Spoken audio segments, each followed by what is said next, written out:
videonya, jangan lupa klik tombol subscribe di bawah ini ya. Oke, terima kasih. Yuk kita langsung aja ke videonya. Oke, di video kali ini kita bakal ngebahas yang lagi hangat-hangatnya, yaitu di bulan ini. Tapi bukan bahas isu ya, tapi kita bahas mengenai amalan-amalan di bulan ini. Kenapa? Karena ini merupakan hari pertama bulan Zulhijjah. Yeay. Nah, jadi kita bakal ngebahas keutamaan-keutamaan apa aja yang akan kita amalkan di bulan Zulhijjah, dan juga sunnah-sunnahnya apa saja kayak gitu. Oke. Nah, kita udah memasuki awal bulan Zulhijjah. Nah, sekarang kan ini udah hari pertama ya di bulan Zulhijjah. Jadi banyak hadis yang meriwayatkan, termasuk salah satunya itu dari syarah Imam An-Nawawi yang menjelaskan bahwa tidak ada amalan yang lebih baik di bulan Zulhijjah kecuali amalan yang ada di 10 hari di awal bulan Zulhijjah kayak gitu. Nah, jadi amalannya apa saja yang dianjurkan? Nah, yang pertama itu catat, yaitu puasa. Nah, sangat terkenal. Ini puasanya sangat famous ini kalau bagi kalangan kita yang banyak dosanya. Karena kita mengharapkan pengampunan dan penghapusan dosa kita kayak gitu. Yaitu puasa Arafah. Nah, di mana puasa Arafah ini puasa yang dikerjakan oleh umat muslim yang tidak melaksanakan haji dan wukuf di Arafah. Jadi kita menggantinya dengan puasa Arafah. Nah, puasa Arafah sendiri itu dikerjakan, kita laksanakan pada tanggal 9 Zulhijjah, yaitu tepat 1 hari sebelum 10 Zulhijjah. Bener ya? Ya gitulah pokoknya kan.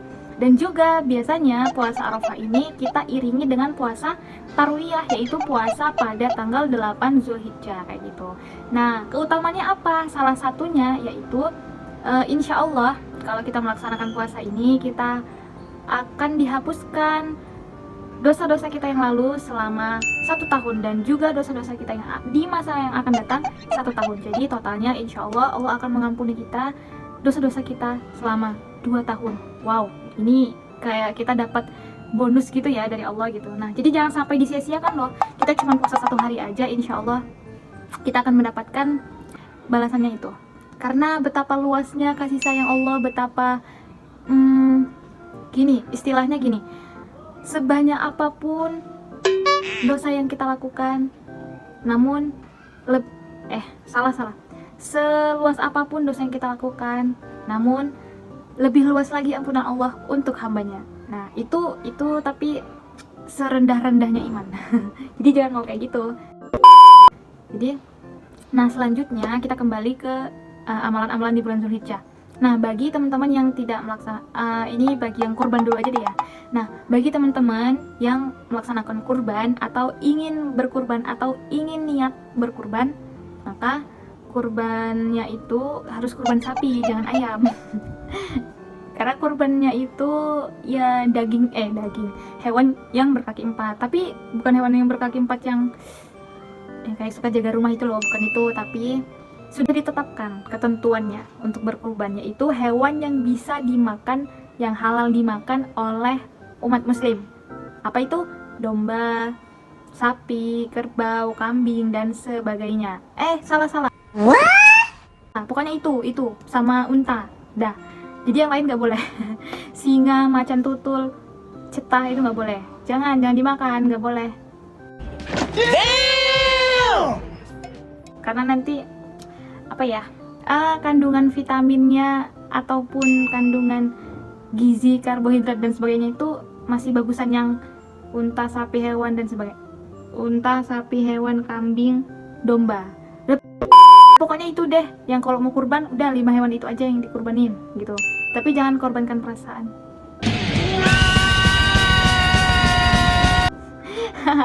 Jangan korbankan perasaanmu untuk si dia yang tidak bertanggung jawab. Jangan korbankan perasaanmu untuk si dia yang tidak bertanggung jawab.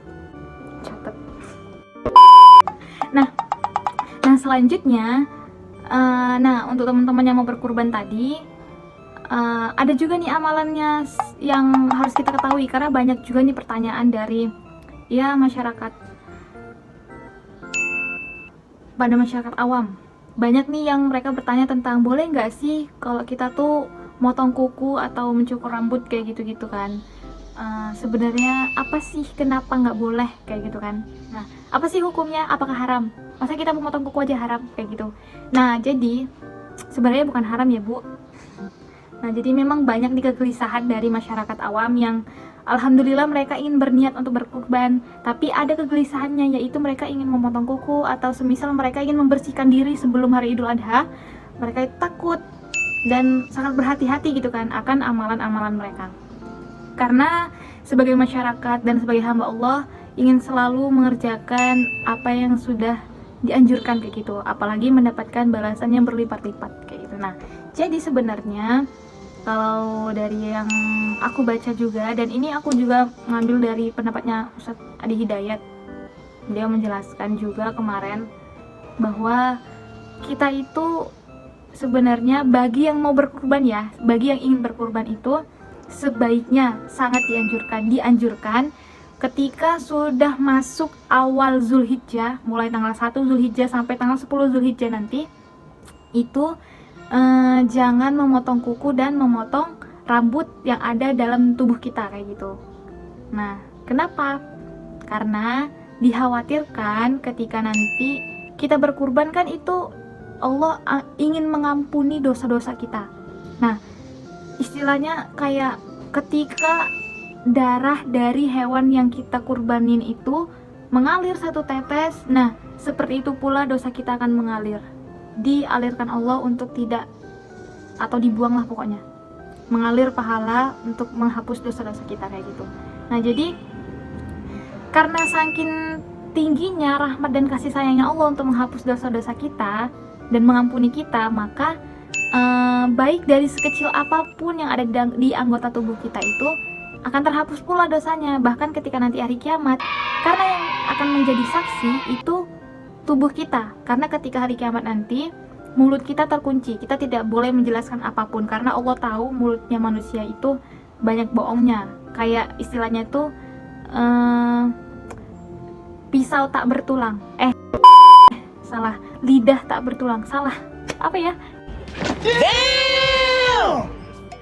Istilahnya itu daging tak bertulang kayak gitu kan, daging tapi ada tulangnya. Istilahnya itu kayak apa ya, lidah yang tajam. Apa kalau lidah yang tajam? Kata-katanya tajam sekali kayak gitu, lebih tajam dari pisau. Nah, itulah lidah. Makanya Allah akan menutup dan mengunci rapat-rapat mulut kita ketika nanti hari kiamat. Nah, setelah itu makanya yang akan menjadi saksi kita itu ialah anggota tubuh kita, mulai dari tangan, kaki, kuku, rambut, semuanya itu menjadi saksi kita di hari akhir nanti. Nah, makanya dari itu ketika sebelum berkurban, maka di situ Allah akan mengampuni semua dosa-dosa kita. Maka jangan dipotong dulu supaya itu nanti bisa jadi saksi.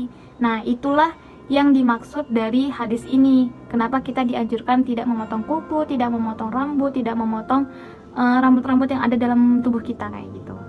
Nah, ada juga sebuah riwayat yang menjelaskan bahwa asbabun nuzul dari hadis ini tuh ternyata ketika itu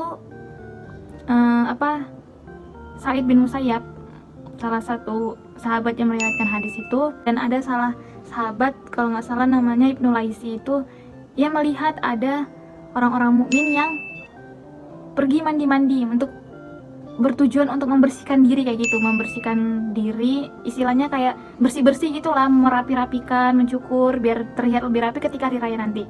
Namun di situ ia bilang bahwa Sa'id bin Musayyib itu tidak menyukai amalan itu. Bahkan Nabi juga pernah menganjurkan bahwa janganlah kalian mencukur rambut-rambut yang ada dalam tubuh kalian kayak gitu kan. Nah, sehingga ketika itulah semakin diingat hadis ini, anjurannya seperti itu pokoknya ya. Bagi teman-teman yang mau berkurbannya. Tapi kalau bagi kalian yang belum mau berkurban, bukan belum mau sih, yang belum berkurban atau tidak berkurban, diganti dengan sedekah bisa, atau melakukan sunah-sunah lainnya kayak gitu. Nah, tapi biasanya hadis ini tuh dianjurkan untuk mereka yang mau berkurban. Nah, tapi yang jangan dipotong itu bukanlah hewan kurbannya, tapi maksudnya ketika motong kuku sama motong rambut-rambut yang ada dalam tubuh kita itu bukan hewan kurbannya, tapi orang yang mau berkurban. Nah, ini juga banyak nih salah kaprah yang diantara kita masyarakat awam tuh yang nggak boleh dipotong itu kuku sapinya atau kuku hewannya ataupun rambut sapinya. Emang sapi punya rambut? Nggak boleh dipotong kayak gitu, nggak ada. Dan nggak ada ngaruhnya juga sih ya kukunya hewan dipotong atau enggak kayak gitu. Nah, yang ngaruh itu, yang bakal jadi saksi itu nanti yaitu tubuhnya manusia gitu. Nah, sampai di sini dulu, semoga bermanfaat ya. Semoga kita bisa melaksanakan dan mengamalkan sunah-sunahnya Rasul. Nah, termasuk kita perbanyak juga tuh sedekah, puasa, berbuat baik, dan membaca Al-Quran di awal-awal bulan Zulhijjah. Nah, namun kita juga bisa melanjutkan keutamaan-keutamaan itu setelah hari tasyrik nanti, karena insya Allah nilainya sama saja. Karena kan bulan Zulhijjah termasuk salah satu bulan haram kayak gitu kan. Maksudnya itu 4 bulan yang disebutkan dalam Al-Quran. Coba nanti cek kalau aku salah. Oke, terima kasih. Assalamualaikum warahmatullahi wabarakatuh.